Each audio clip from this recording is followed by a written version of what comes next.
Test चलाते हैं और पिछली क्लास का फटाफट से बेटा क्विक रिवीजन करते हैं। तो लास्ट क्लास में बेटा हमने क्या पढ़ा था? हमने लास्ट क्लास में पढ़ा कि मैम हमारे पास दो तरीके की कोऑर्डिनेशन होती है बॉडी में mainly.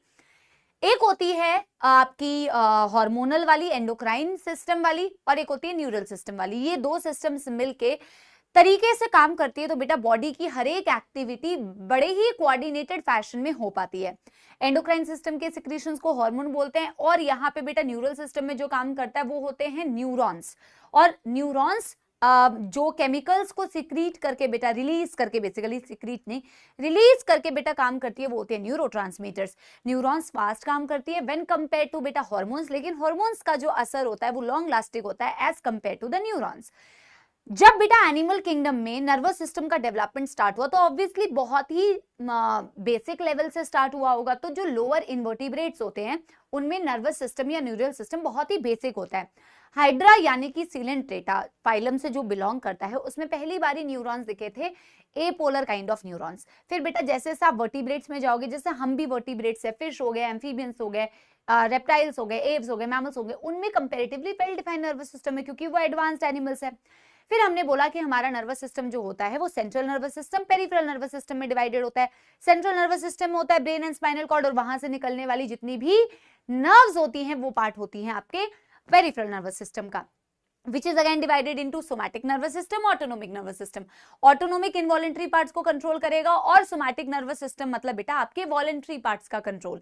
Autonomic nervous system further divided into two parts बेटा, that is your sympathetic nervous system and parasympathetic nervous system, जिनके बेटा कुछ कुछ प्रॉपर्टीज तो आपने पढ़ी भी हुई है जब आपने प्रॉपर्टीज क्या बेटा वो काम कैसे कर रहा है, हार्ट रेट को कौन बढ़ा रहा है, कौन घटा रहा है, एक्सेट्रा। ठीक है, कुछ टर्म्स बेटा हम यूज करते हैं जैसे sensory neurons and motor neurons. Sensory को बोलते हैं एफरेंट, मोटर को बोलते हैं इफरेंट।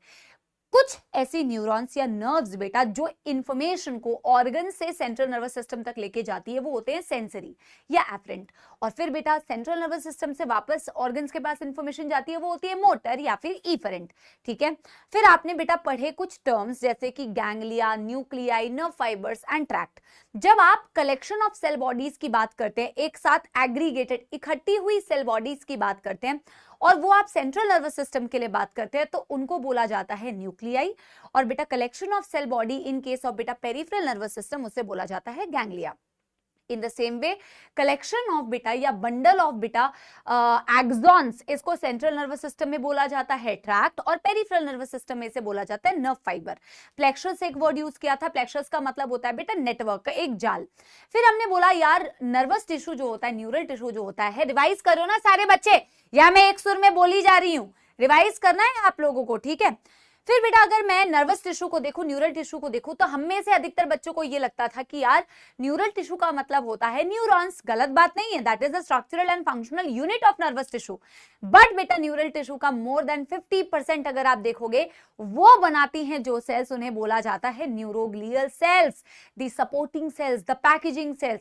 और ये न्यूरोग्लियल सेल्स में दो सेल्स बेटा आपको याद रखने, एक होते हैं श्वान सेल्स, एक होते हैं ओलिगोडेंड्रोसाइट्स। देखो न्यूरॉन्स जो होती हैं वो ऑफ कोर्स मेजर सेल्स इसीलिए हैं क्योंकि वो एक्साइटेबल सेल्स है, वो ही कंडक्शन शो करेंगी, लेकिन न्यूरोग्लियल सेल्स भी इंपॉर्टेंट है क्योंकि बेटा वो पैकेजिंग करती है जस्ट लाइक माइलिन शीथ। फिर हमने बेटा टाइप्स ऑफ न्यूरॉन देखे as per NCERT, depending upon बेटा the number of dendrites and axons, neurons can be divided mainly into 3 types, unipolar, bipolar and multipolar. Unipolar मतलब ma'am एक cell body और उससे निकलती हुई एक एक्सॉन, आपके एम्ब्रियोनिक स्टेज में बेटा जी ऐसी स्टेज दिखती है। मैम बाइपोलर का मतलब दो पोल्स, यानी कि मैम न्यूरॉन से एक डेंड्राइट और मैम एक एक्सॉन, तो होगी bipolar neuron. Retina of the eye and olfactory epithelium, और जो बेटा जी हमने बनाई थी that was having many dendrites and बेटा single axon, many dendrite and single axon, this is called as beta multipolar neuron, right? Multipolar neuron, एक तो बेटा ये मच्छर नहीं हट रहे यहां से, ठीक है, एनीवे मल्टीपोलर न्यूरॉन, ठीक है जी। डेंड्राइट्स इंफॉर्मेशन रिसीव करती है, सेल बॉडी को भेजती है, सेल बॉडी इंफॉर्मेशन को आगे पास करती है एक्सॉन, एक्सॉन ब्रांच करती है into axon terminal. Axon terminal पे होते हैं साइनेप्टिक नॉब्स, साइनेप्टिक नॉब्स के अंदर होते हैं साइनेप्टिक वेसिकल्स, साइनेप्टिक वेसिकल्स के अंदर होते हैं chemicals called as neurotransmitters. Axon की प्लाज्मा मेम्ब्रेन को बोल सकते हो एक्सोलेमा, अंदर साइटोप्लाज्म को बोल सकते हो एक्सोप्लाज्म। आपको सेल बॉडी के अंदर और डेंड्राइट्स के अंदर कुछ प्रोटीन सिंथेसिस, अरे ये क्या हो गया बेटा? बेटा मेरी क्लास में बोर्ड को इतनी मौत आती है कि मैं क्या बताऊं। हाँ, ये बेटा आपको क्या दिखते हैं बेटा? निजल्स ग्रैन्यूल। निजल ग्रैन्यूल बेटा आपको डेंड्राइट्स में भी दिखेंगे और आपको बेटा साइटोप्लाज्म में भी दिखेंगे। They are rough endoplasmic reticulum and ribosome protein synthesis कर रही है। अगर बेटा एक तो अगर तो कोई आपको एक्सॉन के ऊपर कोई कवरिंग नहीं दिख रही है तो बेटा ये अनमाइलिनेटेड न्यूरॉन्स है। अनमाइलिनेटेड न्यूरॉन्स हो या माइलिनेटेड न्यूरॉन्स हो, सेंट्रल और पेरिफेरल दोनों में मिलती है, बट अनमाइलिनेटेड न्यूरॉन ज्यादा कॉमन होती है पेरिफेरल नर्वस सिस्टम में, माइलिनेटेड न्यूरॉन ज्यादा कॉमन होती है सेंट्रल नर्वस सिस्टम में। अगर बेटा आपको इसके ऊपर कवरिंग दिखने लग जाए जो कंटिन्यूअस कवरिंग नहीं होती है, डिसकंटिन्यूअस कवरिंग होती है, लिपिड की बनी हुई होती है, इंसुलेशन का काम करती है, जिसके अक्रॉस प्री कंडक्शन नहीं हो सकता, उसे आप माइलिन शीथ बोलते हैं। और माइलिन शीथ के बेटा बीच में जो आपको गैप्स दिख रहे हैं इन्हें नोड्स ऑफ रैनवियर बोलते हैं। अगर एक पेरिफेरल नर्वस सिस्टम का न्यूरॉन है तो माइलिन शीथ बनाने वाला सेल होता है श्वान सेल। अगर एक सेंट्रल नर्वस सिस्टम का न्यूरॉन है तो माइलिन शीथ बनाने वाला सेल होता है ओलिगोडेंड्रोसाइट्स। एक चीज मैंने और बताई थी, न्यूरीलेमा। बेटा श्वान सेल जहां पे होगा जरूरी नहीं है कि वो माइलिन बनाए, बना भी सकता है नहीं भी बना सकता, उसकी मर्जी है। जैसे कि मैंने तुम्हें एनसीईआरटी की वो लाइन भी पढ़ाई थी कि पेरिफेरल न्यूरल सिस्टम का neuron Schwann cell is present but it does not secrete myelin sheath, it is a non myelinated neuron, ठीक है। लेकिन श्वान सेल की बेटा कवरिंग होती है आउटर, जो आपको दिख भी रही थी, जिसे बोलते हैं न्यूरीलेमा। जहां श्वान सेल होगी उसके आउटर कवरिंग तो आपको दिखेगी ही, जिसे बोलते हैं बेटा न्यूरीलेमा, जो आपको ये पिंक कलर से दिख रही है। तो अगर मैं बेटा ये पेरिफेरल नर्वस सिस्टम का न्यूरॉन देखूं जहां ये श्वान सेल है, तो आपको लेयर्स अगर पूछी जाए तो आप बोलोगे सबसे बाहर आपको न्यूरीलेमा दिख रही है, अगर उसने माइलिन बनाई है तो माइलिन शीथ दिख रही है, फिर आपको एक्सॉन की मेम्ब्रेन दिख रही है, that is axolemma. This was the diagram of बेटा मल्टीपोलर न्यूरॉन्स, जो ज्यादातर बेटा कहां होते हैं, जो ज्यादातर आपके प्रेजेंट होते हैं बॉडी में, जो ज्यादातर आपके सेरिब्रल कॉर्टेक्स में प्रेजेंट होते हैं। ठीक है जी, yes everybody, done and done. अब बेटा जी आज हमें ना क्या करना है, आज हमें टॉपिक में लिखना है generation and conduction of nerve impulse. तो पहले तो मेरे को इस मच्छर को बेटा खात्मा करना पड़ेगा, इस मच्छर का, क्योंकि बेटा अगर ये भी बहुत ज्यादा डेंगू वाला टाइम चल रहा है। सुनो अब बेटा, कोई मुझे डांटेगा नहीं इस बात पे, अरे मैम आपने मच्छर मार दिया, क्योंकि तुम भी बेटा मच्छर तो मारते ही होगे, मच्छरों को पालते तो होगे नहीं, है ना कि कोई मच्छर भी पालता है, किसी का पेट है मच्छर। अब बेटा हमें क्या करना है ना, हमें पढ़ना है जनरेशन ऑफ नर्व इंपल्स। पहले तो मैं generation of nerve impulse heading डालती हूं। हमें जनरेशन, पहले तो जनरेशन पढ़ेंगे तभी कंडक्शन समझ में आएगा, लेकिन जनरेशन पढ़ने के लिए पहले तो आपको बेटा बेसिक चीजें पता होनी चाहिए कि एक न्यूरॉन को अगर मैं ध्यान से ऑब्जर्व करूं तो न्यूरॉन की मेम्ब्रेन किस तरीके से चार्ज होती है, उसके ऊपर क्या क्या चार्जेस होते हैं जब उसमें कोई कंडक्शन नहीं हो रहा है। अभी तो हमने पिछले दिन एक चीज पढ़ी कि मैम यूजुअली अगर हम न्यूरॉन की मेम्ब्रेन को देखें तो वो अंदर से नेगेटिवली चार्ज होती है, बाहर से पॉजिटिवली चार्ज होती है, और ये पोटेंशियल डिफरेंस होता है -70 मिलीवोल्ट का, जिसे रेस्टिंग मेम्ब्रेन पोटेंशियल या पोलराइज्ड स्टेट बोला जाता है, जो कई चीजों की मदद से मेंटेन होता है, जैसे कि presence of more negatively charge proteins inside the axoplasm. What is axoplasm? Axoplasm is the cytoplasm of बेटा axon and the fluid that is present outside this is called as extracellular fluid. Ma'am ने कहा था कि axoplasm के अंदर negatively charge protein ज्यादा होते हैं और वो नियरली इम्परमिएबल होते हैं, बाहर नहीं जा पाते। तो ऑब्वियस सी बात है मैम, अंदर का चार्ज नेगेटिव, बाहर का चार्ज एज कंपेयर्ड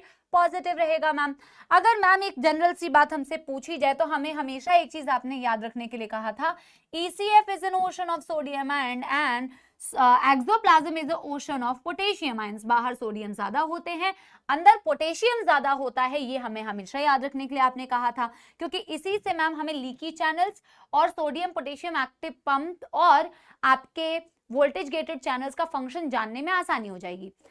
एक फैक्टर जो रेस्टिंग मेम्ब्रेन पोटेंशियल को अंदर नेगेटिव और बाहर पॉजिटिव मेंटेन कर रहा है वो है बेटा आपका एक तो नेगेटिवली चार्ज प्रोटीन्स, दूसरी कौन सी चीज बेटा इसको मेंटेन करती है, दूसरी अच्छा, दूसरी किस चीज की वजह से अंदर नेगेटिव या बाहर पॉजिटिव है, दैट इज बेटा sodium leak channels and potassium leak channels.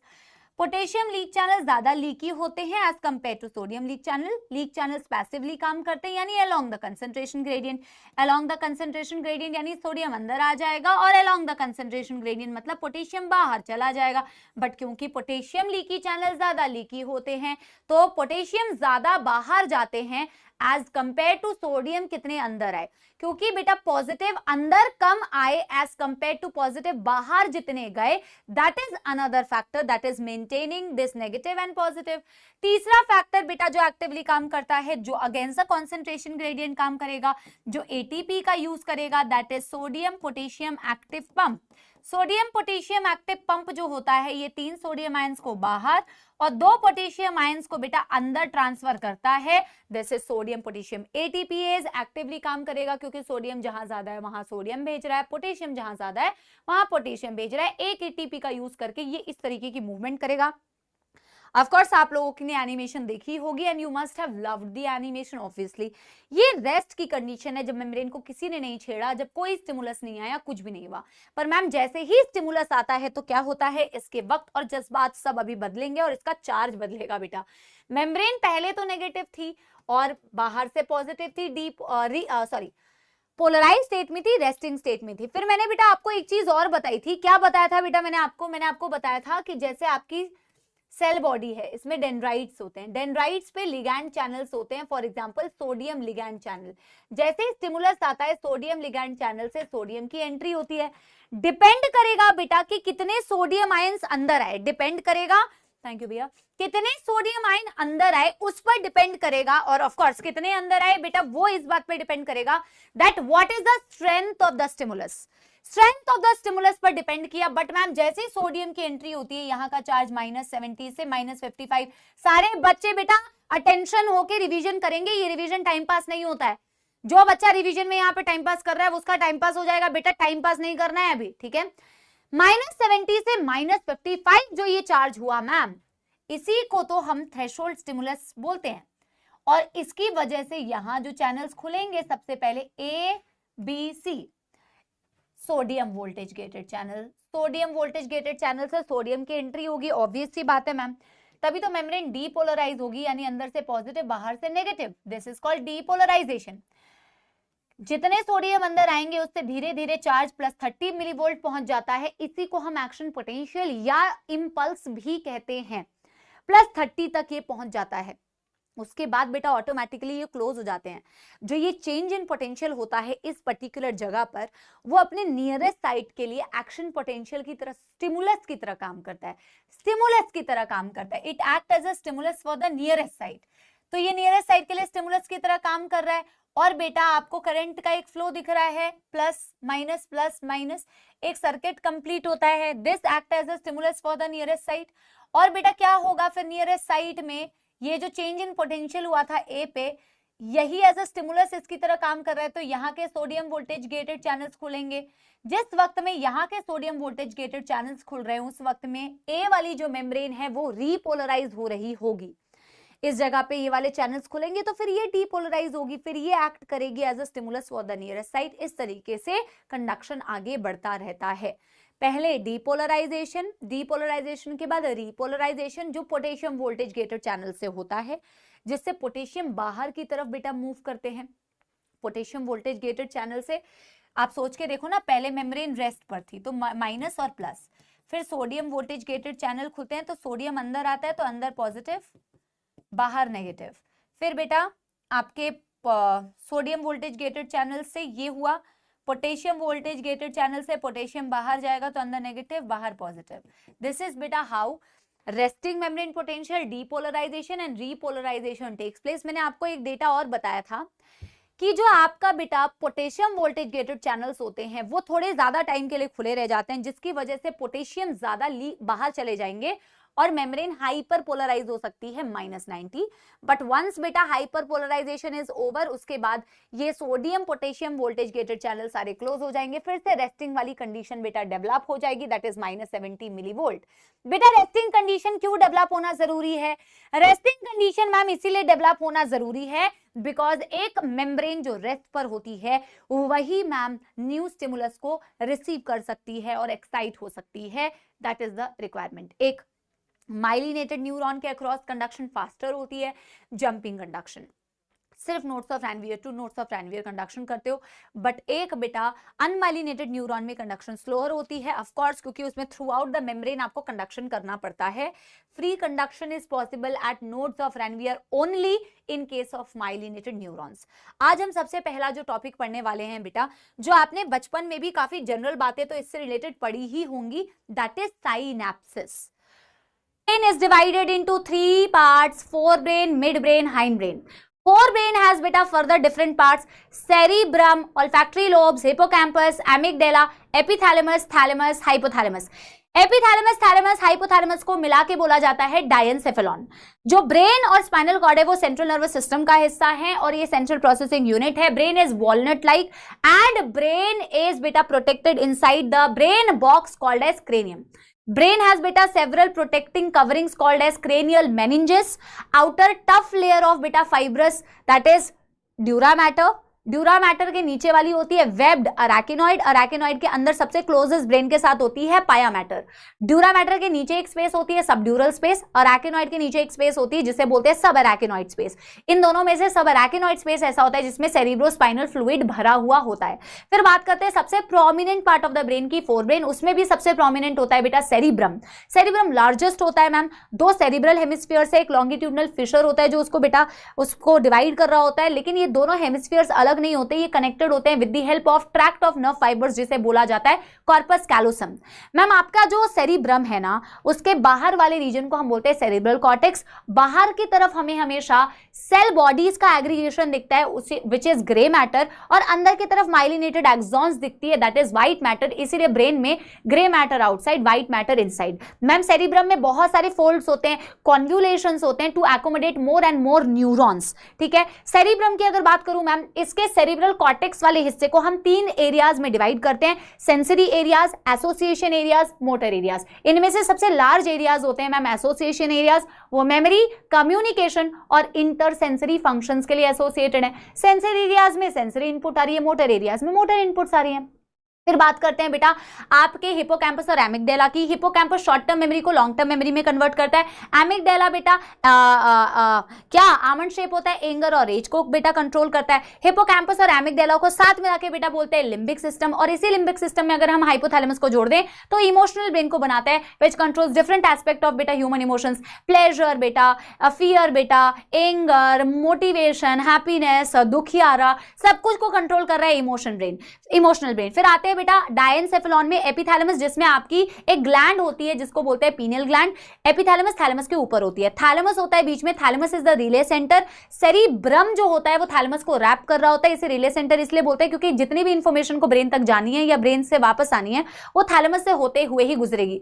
Cerebrum तक जानी है उसे बेटा इसी के थ्रू गुजरना पड़ेगा, इसलिए उसे रिले सेंटर बोला। हाइपोथैलेमस बेटा एंडोक्राइन और न्यूरल के बीच का एक कनेक्शन होता है, ग्लैंड भी है और मैम न्यूरल सिस्टम का भी पार्ट है। आगे आप न्यूरल वाले चैप्टर में पढ़ोगे, इसमें बहुत सारे बेटा न्यूरोसेक्रेटरी सेल्स होते हैं, न्यूरॉन्स होते हैं जो हार्मोन्स बनाते हैं। और क्योंकि इसके इतने हार्मोन्स है बेटा, इतने सारे, मैं आंख बंद करके क्यों बोल रही हूँ, ठीक है, इतने सारे हार्मोन्स होते हैं बेटा, तो ये ग्रोथ, रिप्रोडक्शन, थर्स्ट, थर्मोरेगुलेशन के लिए भी रिस्पॉन्सिबल होती है।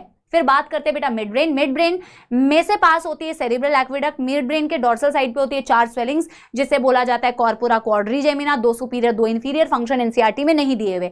हाइंड ब्रेन में आते हैं cerebellum, pons and medulla. Medulla is the last part, it connects with the spinal cord, it has बेटा डिफरेंट सेंटर्स, गैस्ट्रिक सिक्रीशंस के लिए, वॉमिटिंग रिफ्लेक्स के लिए बेटा, आपके रेस्पिरेटरी रिदम सेंटर, आपका बेटा हार्ट रेट को कंट्रोल करने के लिए। पॉन्स को बोला जाता है ब्रिज क्योंकि इसमें होते हैं बेटा डिफरेंट टाइप ऑफ न्यूरॉन्स जो अलग अलग ब्रेन के पार्ट को कंट्रोल कनेक्ट कर रहे होते हैं बेटा। में होता है न्यूमोटैक्सिक सेंटर। बात करते हैं सेरिबेलम की। सेरिबेलम को बोला जाता है little brain, second largest part of the brain होता है बेटा, ये भी लिख लो, second largest part of the brain होता है बेटा सेरिबेलम, लिटिल ब्रेन।